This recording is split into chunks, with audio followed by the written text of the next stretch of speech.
Hello, folks. It's George Leoniak, and welcome to New Geometry. I'm super excited to be here today with the video about the Platonic solids and the Archimedean solids. I've got a bunch of forms. I've got the Archimedean solids built and the Platonic solids, of course. And also, I'm going to go over some drawing techniques of how to draw many of the Archimedean solids with some new techniques and really introduce them into the pattern language of drawing sacred geometry because I was unaware of techniques to draw some of the more complicated forms. So you're going to see some of that today. And we're also going to talk about the forms themselves. So just briefly with the Platonic solids and what is an Archimedean solid, the Platonic solids are made of these shapes, the square, the triangle, and the pentagon.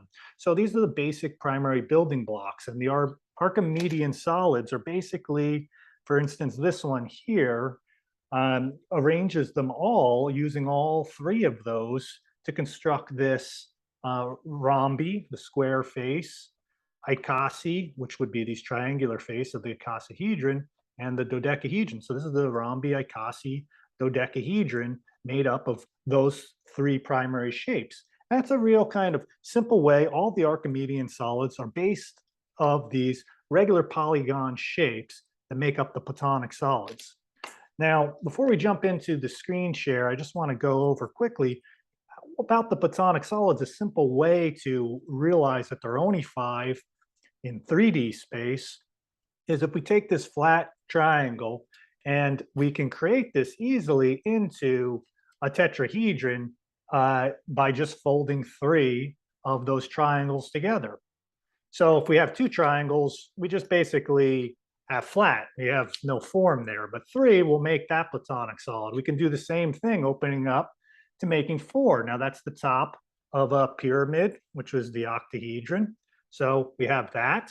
And then we can open this up to five and we get the pentagon cap of the icosahedron. So that's this form. And so, but then once we kind of max out there, and when we get to six, then we're back to flat hexagonal structure. Now that hexagon can integrate with the other forms and create something like this with hexagons and pentagons, the truncated icosahedron. So let's just show that. So that's triangle. So we got basically the three Platonic solids that we get there are this tetrahedron, this octahedron, and this icosahedron. So if we do the same thing with the squares, so we have one square, we open it up, we've got two, we're still flat, and we got three. So now I can fold that over and produce a connection at the edges, and I have the cube. So there, that's what we can do with three squares, is create the corner 90-degree edges of the cube. Once we put the fourth square in there, oh, we're back to flat again. So that's it. Just it for squares. That's why we have one cube. Let's go over to the pentagon shape. We're going with the open one up. We've got just two, still a flat plane. What happens when we get to three? Oh, we've opened it up. Oh, let's pinch that together. Oh, we've got now three pentagons, and now that's a portion of our dodecahedron. And that's it, because once we open it up, we can't fit another pentagon in there to even get it to be flat. So this is the flat version. The edges won't meet. So we can't do that with any other polygons beyond those, because once we get to 7 or 8 or 9, we can't add those in, but we can include, for instance, 8 in these truncated versions here. So here's an octagon as part of this truncated cube. Okay, so that's a little overview of the Platonic solids. Let's get into the slide share and take a look at the drawings and how this is all going to relate. So we're going to start off with some sacred geometry and how this all connects to sacred geometry and the drawing techniques related with that. So let's share the screen, hop over to my presentation. And we're going to work with the pattern today that is Based on what I've been calling the golden circle's seed of life, which is a regular seed of life, 6 circles around one circle in the center, that also contains these golden ratio circles with inside the red ones. So the blue is the regular seed of life, the red are the phi ratio. And in addition to this, if you've seen some of my other videos, I'm including this larger circle here, which has a radius of √2. I'm going to talk about the measurements a little bit in here, just so you could see the amazing mathematics that are included in sacred geometry. So it's more than just drawing these vesica shapes and circular patterns. The sacred part relates to when you do it with these certain measurements, you always reproduce these values. And we're going to get into how to draw these Platonic and Archimedean solids. Now, I'm not going to do the drawings one for one. I'm going to show you the overall templates and how they work, because each one is a series of different techniques to draw them. So it's not one thing catches all. But this pattern that we're looking at really pretty much is a pattern of creation that does catch it all. And it's so much more inclusive to the forms of creation than just dealing with, let's say, the flower of life or seed of life pattern by itself, which is just basically the same radius circles infinitely, just producing hexagons. With these 3 circles, we can do so much more. And let's see how sacred geometry is related to this pattern and the sacred mathematics that are associated with it. So I did a video that you might want to check out a little bit, because it's going to show you how to draw this pattern that I'm showing with the √2 circles. It's called the resurrected dodecahedron that I did back on Easter. And it's an easy drawing method that draws this dodecahedron accurately, because I was pointing out that the dodecahedron and icosahedron and Metatron's cube are not drawn accurately. So it'd be great to resurrect them with the phi proportion that is contained within those forms and necessary to create them, that helps them nest and connect to all the other Platonic solids and other forms that can be created from them. So at that time, I was calling it the invisible golden circles, because in the video, I didn't actually show you how easily the golden circles show up by just the vertices that are given between the interaction of these √2 circles. So I'm going to move off the invisible golden circles. There they go, off to the side. Now they're visible, and now they're invisible. So the invisible golden circles were in there. So if you'd even do that method and you could see where you plant your compass, you could draw that easily. Just watch the video. I actually show you the drawing in a live action, a live drawing session that I do. Okay, so let's just talk about the mathematics of this, which is really amazing. So if we do our radius of the central circle, so that's from the center through the petal of one of these, and we call that 1 inch, well, the classic thing that happens when you do 2 circles with the 1 inch radius of both of those, you create the vesica Pisces shape, which is going to create this measurement called √3, which is 1.732. It's part of the cube, meaning if you take this cube and you turn it this way and go from opposite corners of the cube through the center, like you're spinning it like a Merkaba around, that measurement with this 1 inch edge of the cube is always √3. So we're taking that to be the unit 1 measurement of this edge and extending it through the center. That gives you √3.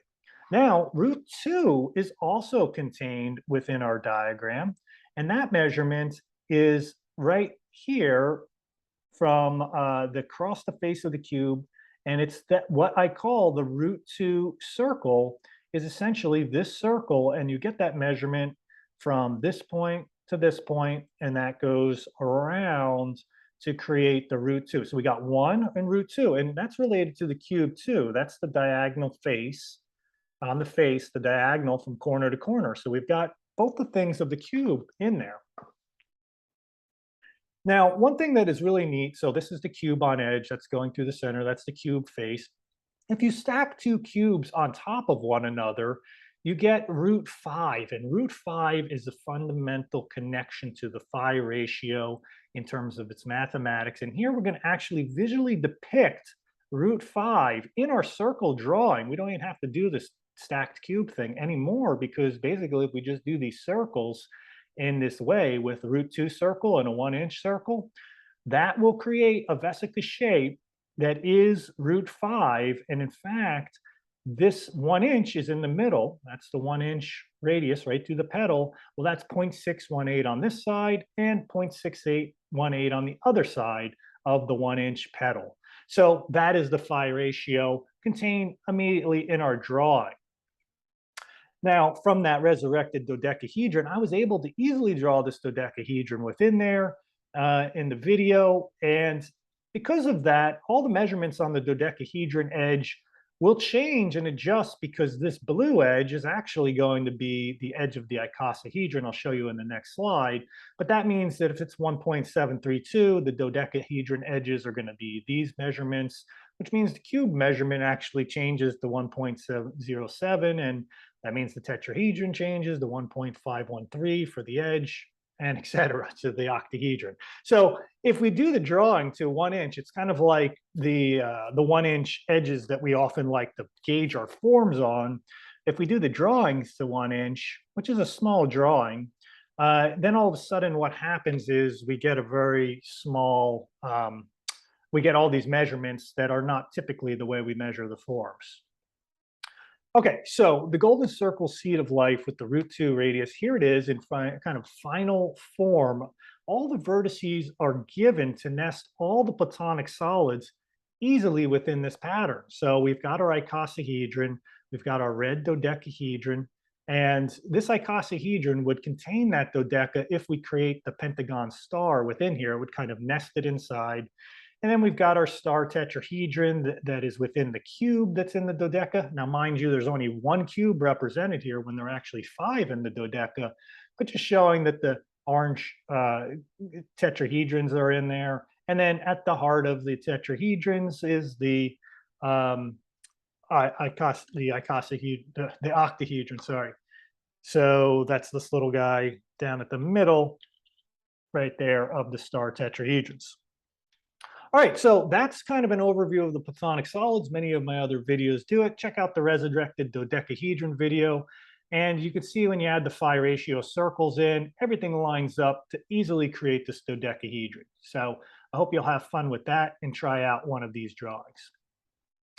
Okay, so let's get into how that pattern really is the gateway to learning about the Archimedean solids, because really, I didn't have much of a relationship in understanding the Archimedean solids until I actually started to draw them. And that's the power of drawing and learning and constructing sacred geometries. These patterns of these forms, we start to develop a relationship with them. I remember about 2 years ago, I think Nassim Harriman posted a Facebook post saying, get to know your Archimedean solids. And there was a picture of the Archimedean solids, the 13 of them. And I was like, oh, okay, well, I'll try to get to know them. But at that point, basically sacred geometry was just saying, well, the flower of life and, the 64 tetrahedron grid creates, contains all the patterns of creation. It's all in the FOL, flower of life. And, I found out it wasn't drawing the icosahedron and the dodecahedron correctly, but at least I had some idea that they existed. To a layperson like myself, this sacred geometry is kind of the communication from, the spirituality and science to kind of connect us and relate us to this pattern language of light. So how was I supposed to get to know the Archimedean solids? Well, for me, I had to learn how to relate to them and figuring out the techniques and methods to draw them. So I had that hands-on connection to them, which is just so important to understanding sacred geometry. So I was only able to figure out how to draw 11 of the 13, and these two, the Snub dodecahedron and Snub cube, I'll talk about them a little bit at the end and why they posed quite a challenge to figure out, but I'm quite pleased with what I was able to do with these. So we're going to start with some of the simple pattern here, the cube octahedron. Let me get this back into order here. Yeah, the cube octahedron.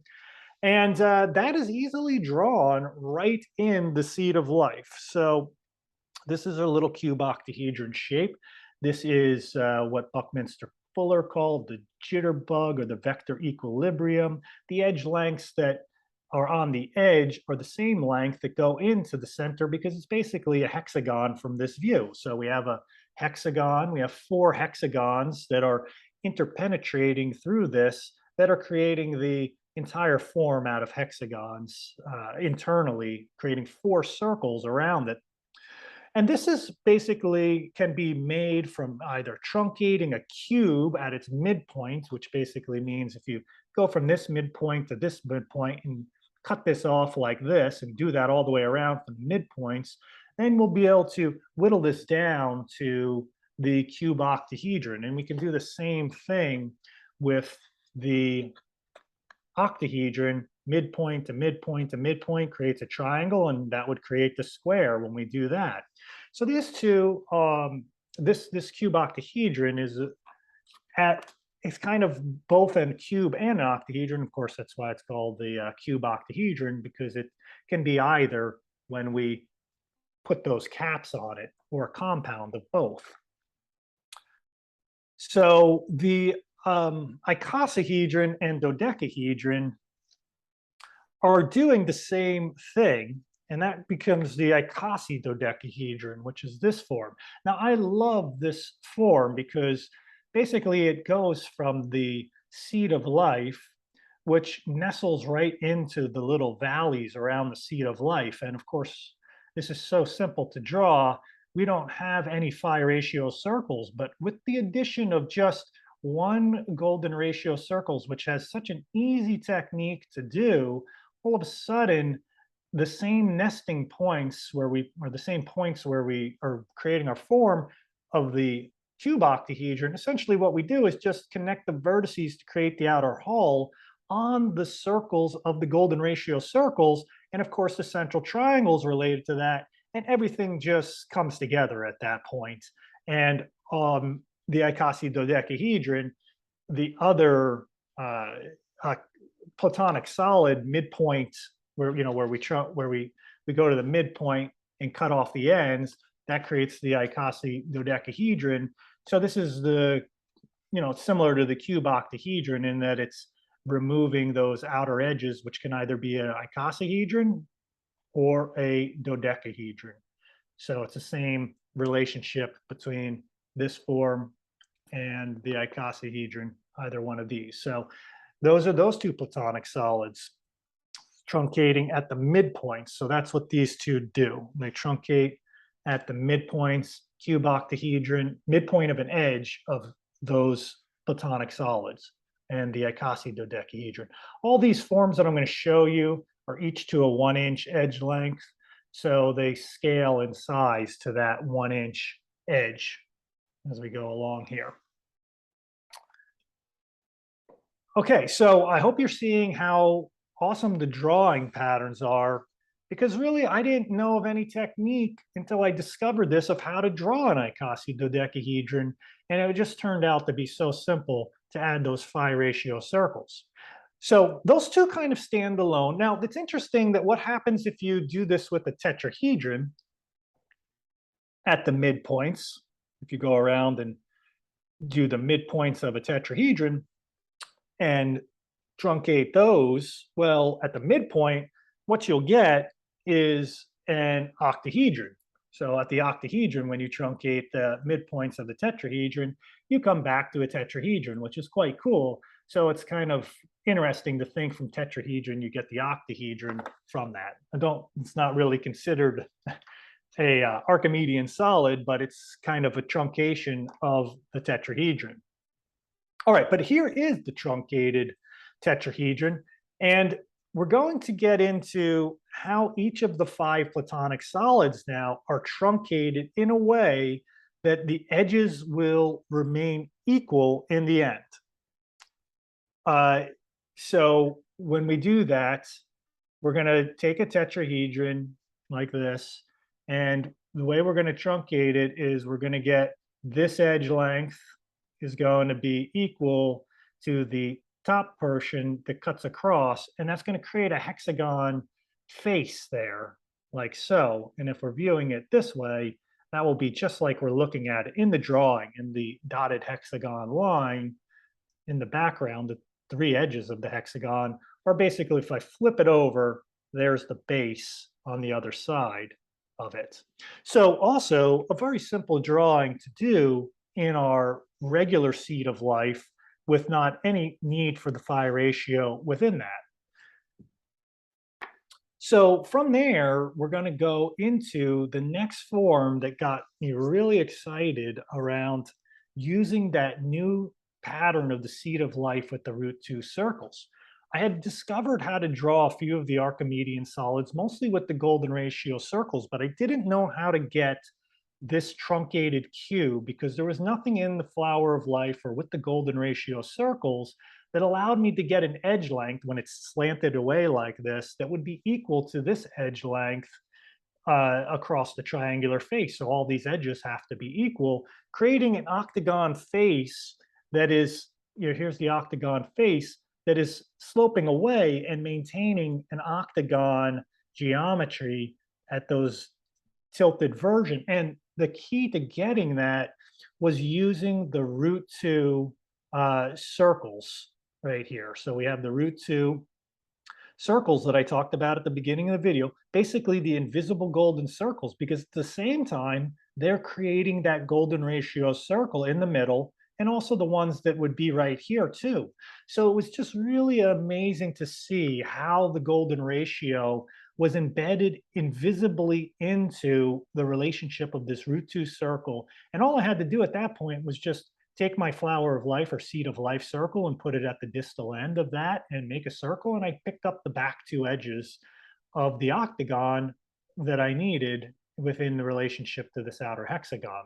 So really quite simple, easy drawing to do to get that truncated cube. First time I've drawn it. First time I've ever actually seen it drawn using straight edge and compass techniques that can be done with the straight edge and compass really, really simply to draw the truncated cube. So for me, one to add a new one to the sacred geometry language. So that one used the root 2 circles. Now, this one we could do strictly with the seed of life, flower of life circles, but I like to do it in the seed of life. This is the truncated octahedron. So this is another Platonic solid that we're truncating. So all the edge lengths remain equal. That cube edge is equal to this one. So we're taking this truncated, we're taking this octahedron, we're cutting off the ends and creating hexagon faces in there rather than the triangle faces of the cube octahedron that I showed before. So let's show the difference. So this way we get, if we get the mid edges, the midpoints of the octahedron, we'd get this one. And if we're doing it so we create equal edges all the way around, including at the top truncation, then we'll get this truncated octahedron. So all edge lengths are equal, and I like to put in 0.5 radius circle if this is 1 inch, 0.5 here, so it's half the radius of the central circle, the big flat seed of life circle, and all the points, of course, when we draw the stars here are given to easily draw that one. So no phi ratio needed, no root 2 circles. We can put the root 2 circles, we could put phi ratio and still do this.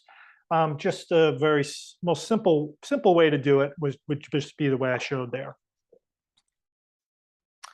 Okay, amazing that we're almost done with, we've got those 3. Now we're going to get to the octahedron, icosahedron, and the dodecahedron drawing. And I did this one a little while ago when I was working with the golden hexagon truncations of the Platonic solid, the icosahedron. I was doing these truncated forms where we have a pentagon face along with a golden hexagon face. And I was like, I don't even know how to draw the regular hexagon version, meaning that that's not a golden hexagon where the edges are not in phi proportion. These are the golden hexagon, the edges are in phi proportion. This is just a regular hexagon. And I was like, there's no technique, there's nothing out there that's showing me how to do this regular truncation. But the golden circles had the answer, and I used them to, use a central golden circle, put the outer circles here, do a series of concentric circles, all in golden ratio to one another, Basically had to do a bunch of, six-pointed stars here, hexagrams, 4 hexagrams within it, and magically actually these hexagrams in here too had to do these, and all those little crisscross of lines pick up every single vertex we needed to get this truncated icosahedron, which is the Buckminster Fullerene, the soccer ball, the carbon 60. This is equal edge lengths, where the edge length between hexagon and pentagon are the same. And this is the first drawing method that I've ever seen do it with straight edge and compass to actually construct this form. So I call this the golden seed of life extended version, but we can also do it in the regular golden seed of life. It's just the octahedron, the truncated icosahedron will be a little smaller in there. So very excited about that one. And just last week, I discovered how to make this one, the truncated dodecahedron, which has the equal edge lengths, making decagon faces.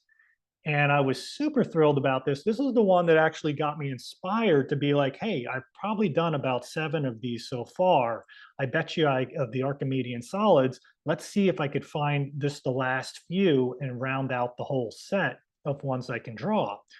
So this one didn't use that root 2 method that I showed at the beginning. It actually uses a different method, which I have a separate slide after here that's going to show you the technique of how to get this outer circle, which was necessary to help create the decagon. So through the series of hexagons and those dotted lines, I'm able to pick up all the points necessary to go around and create our angled decagon faces that are necessary to draw this. So it's very tricky to draw a decagon that is sloping away from you and maintain that. So I'm very rigorous in making sure that on a flat decagon, if I were to put this flat, that length from point vertex to vertex, point across, is going to maintain its proportion across the length of this.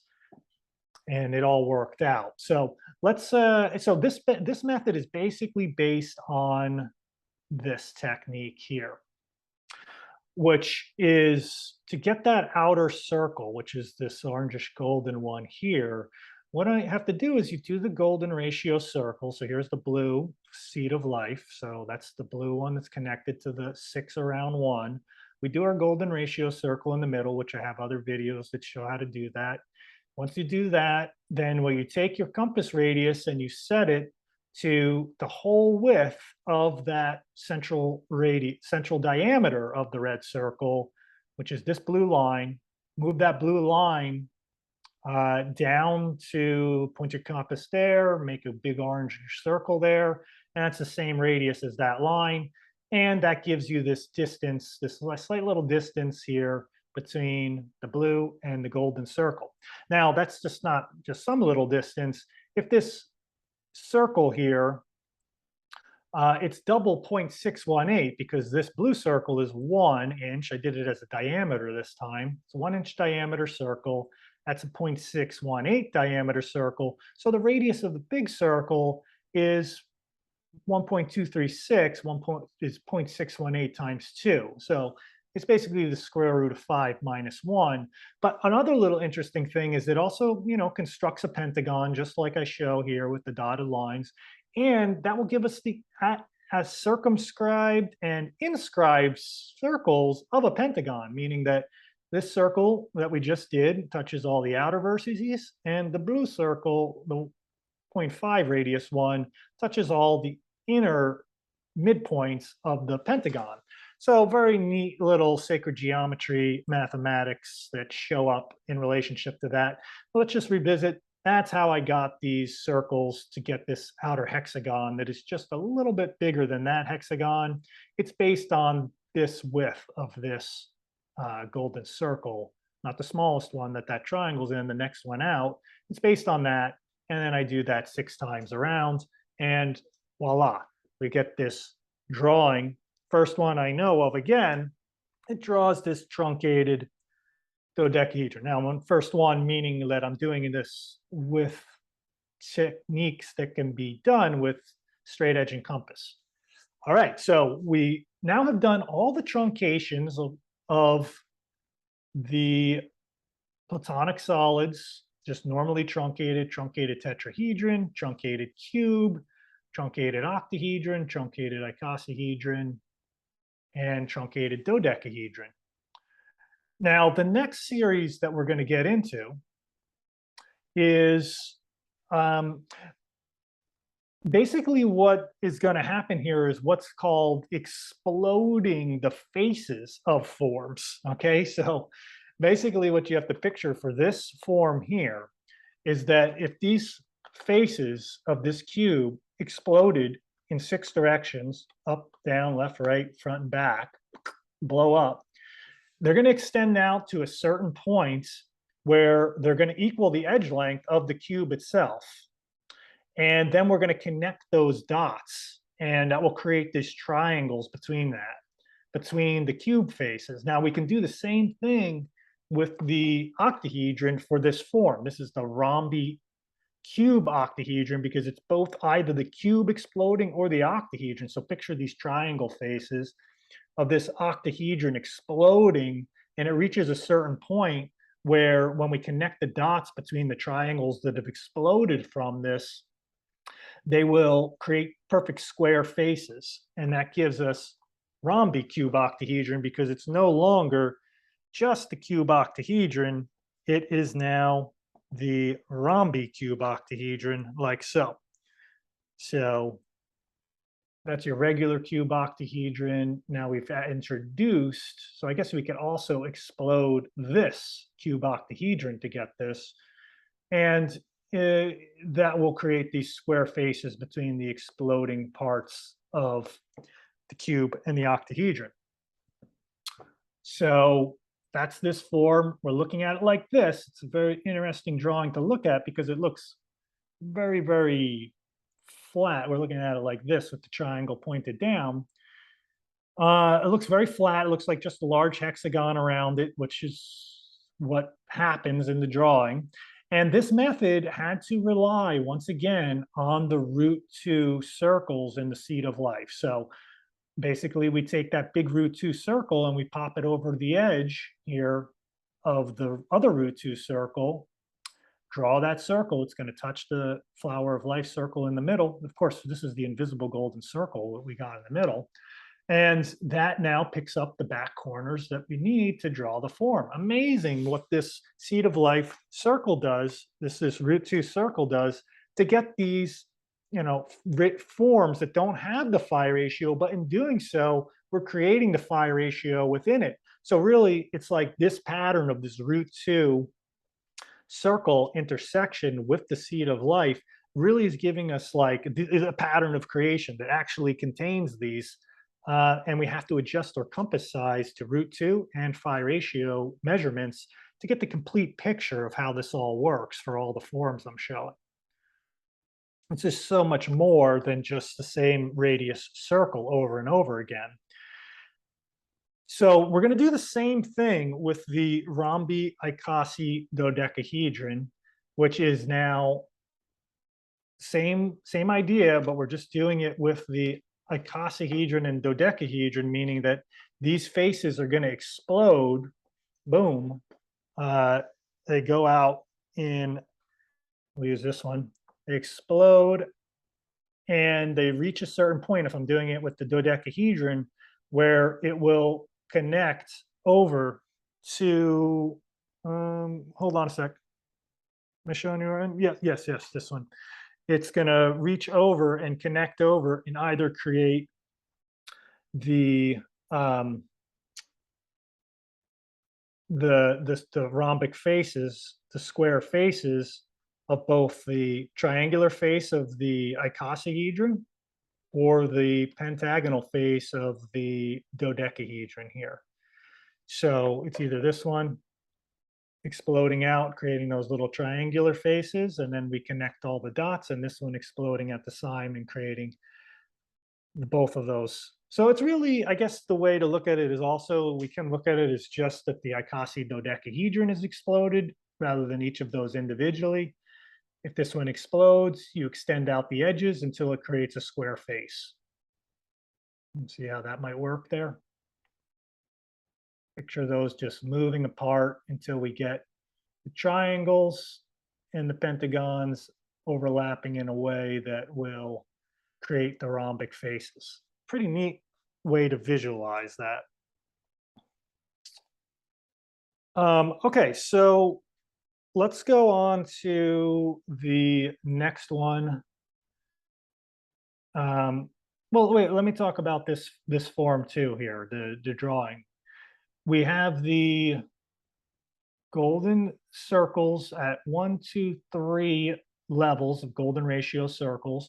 And in order to get these edges of this form, which is certainly doable, a little bit more tricky, we need to go 1, 2, 3, 4. We need to add one more little golden ratio circle, which is very easy to do. All we need to do is just get that measurement there, and that's the radius of this section of the golden circle. And to get these back edges, we just take our this golden ratio circle and put it up here, and that swings through and picks up the back 2 points.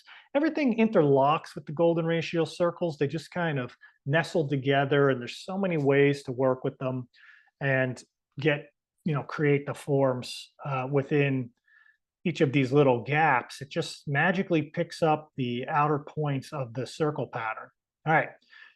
This one was a bit tricky now because now we're going to get into exploding forms that are either the explosion of this octagon face. So we're going to explode a truncated cube, or we're going to explode the truncated octahedron. So the octahedron and cube have a relationship in this one, and this is called the great rhombi cube octahedron. It's going to explode these out, octagon, and hexagon. And when we explode both of those, we're going to come to a point where it's going to create a little rhombic face. And the creation of that rhombic face is going to give us this one right here. So that's the hexagon face of the truncated octahedron, and the truncated cube, it's that face. And when they both separate, then all of a sudden we come up to this one. Or we could just, basically if you explode this octagon face out, then eventually we're going to come up with the cube, and it will create the hexagon on its own. So we're looking at that like this in the drawing. And similarly, with this drawing, we had to use the root 2 circles and quite a lot of interesting use of the lines, the triangles, to help pick up the other vertices to help create the rest of the form. That was a tricky one to discover, but certainly doable. And now we are on to our final form, the big one, which is going to be either the truncated icosahedron, which is this one, the hexagon faces of the truncated icosahedron, 20 of those exploding, or the decagon faces of the truncated dodecahedron. So once again, we've got this dual relationship between dodecahedron and icosahedron. We're just using the truncated forms now to explode, to either create hexagon or decagon faces. And when we do so, we create the biggest model that I had to construct for this, which is the great rhombi icosahedron. So very, very awesome form. Probably my favorite of the set to build. The decagon faces with the little rhombuses, still all 1-inch edge with the hexagon. So these contributing were 12 of the decagons, 20 of the hexagons, which makes sense because 20 of these would equal the relationship to the icosahedron, 20 hexagons, 20 faces on the icosahedron, and of course 12 faces for the dodecahedron, which would equal the 12 faces, which are decagons for this, which of course are in their truncated forms. And this pattern was quite interesting to create. I did it quite a while ago and had to come back and see if I could discover an easy method.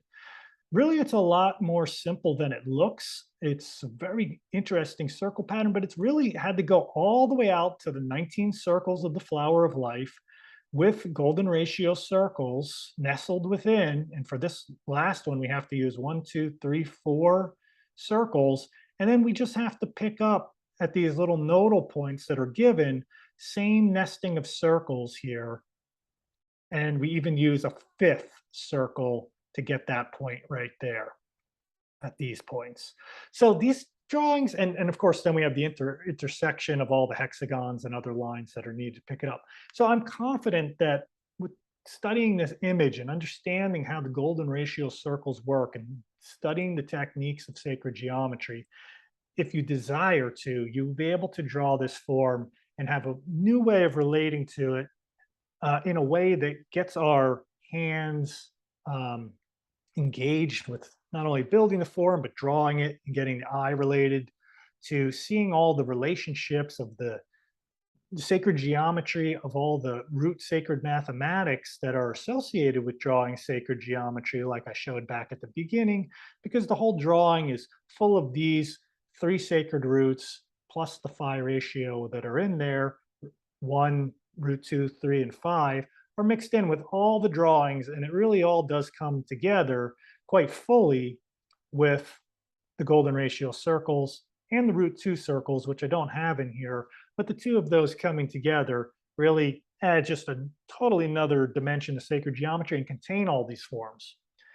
Now that's 11 of the Archimedean solids, and I was not able to figure out a technique, and this is certainly a new geometers, KNEW geometers challenge to put out there, is how to create a drawing of the Snub cube and the Snub dodecahedron.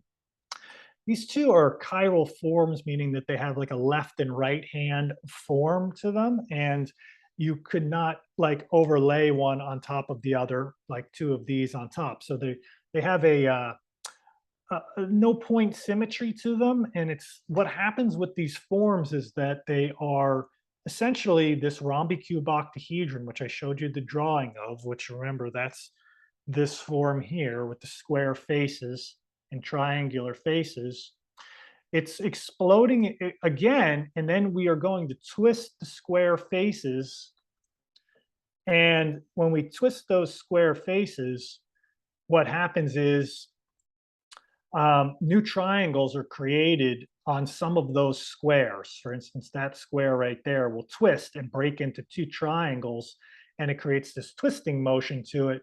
And I wasn't able to find a way using circle drawings to pick up these points. They just didn't want to land anywhere within it. So that whatever that twist did to the symmetry of these drawings was enough to not be able to have this angle and sloping away. So here's the Snub cube. I did build the form, of course. We're looking at it from the triangular face like this. This is sloping away and tilting at an angle that it's not even angled like a regular cube would be facing in a drawing, for instance. That would be just regular hexagon drawing. So everything gets warped a little bit and came up. This is the patterns from Wikipedia. And it's the same thing with the Snub dodecahedron with those pentagon faces. They explode. We're taking my rhombi cube octahedron or rhombi icasi dodecahedron rolled away over there.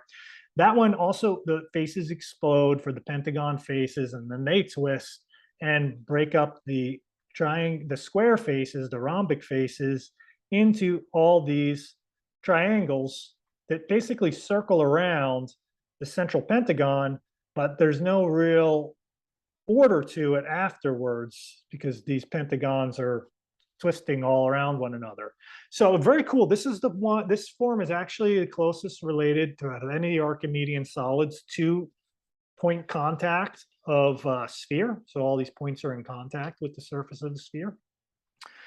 And the closest of them to a sphere in how it works. out.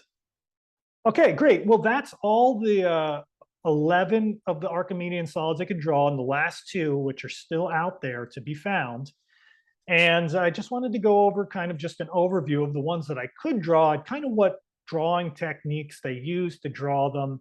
And if you want to start with the basics, I teach how to draw this. I just finished my Patreon guide, volume 1, to drawing the Platonic solids that show the 5 Platonic solids and how to draw them. I didn't emphasize the root 2 circle as much, but I will get to that in future Patreon lessons that show how to draw these, because I'm going to get into the Archimedean solids and how to draw those in the volume 2, along with truncations and compound forms and some of the Catalan solids. So that guide is really coming along well. Check out the Patreon, and pretty soon I'll be able to distribute that to people who are not even part of Patreon. So keep your eye out for that guide, and I'll have an announcement about that in the future. But let's just talk about this. Now, I wouldn't suggest drawing these at radius 1, because when you do draw at radius 1, your drawing is going to end up very, very small, and you can do the little nesting of the Platonic solids or the Archimedean solids, but this is how much paper I have left around the drawing. So that's why, a lot of this is scale invariant when we draw. So you can do it at 2-inch radius or 2.5-inch radius, whatever seems appropriate. Just know that the sacred mathematics of the values behind them are related to this. So this is all based on the radius 1 technique, which basically means it's just the flower of life or seed of life circles. With no additional circles, we get this truncated cube, truncated tetrahedron very easily. We also get the truncated the cube octahedron easily in there. Cube octahedron, those two, simple to draw in there. And this, of course, relates to everything about cube, octahedron, tetrahedron. And that will include the octahedron, the truncated octahedron, and I did this with the 0.5 radius circle. So still no phi ratio in this, or no need of the root 2 circle. Once we get out of those, we have to add the root 2 circles that I showed at the beginning of our presentation here, that will help locate the points to do the truncated cube. That was the only one that needed the root 2 circles for the basic truncations of the Archimedean solids, the basic truncations of the 5 Platonic solids is this one here. Then we're going to get into these kind of exploding forms here. And that one also used this root 2 radius circle here with the same radius of root 2 on the far end. And I also used it for this one here, which was the exploded octagon truncated cube. That one exploded, and the hexagon exploded there. That one used that root 2. So these three all relate to that root 2 circle measurement. Now these can contain the root 2 measurement, but I've just pretty much called these radius 1 with phi circle, nesting at different ways of relating the phi ratio circles, which I often call the golden circles. And we pick up the truncated icosahedron, the rhombi icosahedron, the icosahedron, which was just very easy to do because that was the most similar to the cube octahedron. And then we had the most complex one, which was the flower of life, with the addition of many phi circles to get the big form, the great rhombi icosahedron here. And the only one that uses a different technique, which I showed halfway through our video, is this one right here, which is the truncated dodecahedron, which used that technique of using the width of 0.618 times 2 for the radius of the outer circle that picks up the distal points there. Okay, so I hope you enjoyed that video. I know it was a lot of information to pack in there, and I hope that you could see how these drawings really come to life in ways that are beyond just working with constructing the forms, but now we have templates that draw these in a way to relate to them in deeper ways and come up with creative patterns that maybe blend some of these together and find new discoveries of different artistic and creative ways of connecting to the Archimedean solids.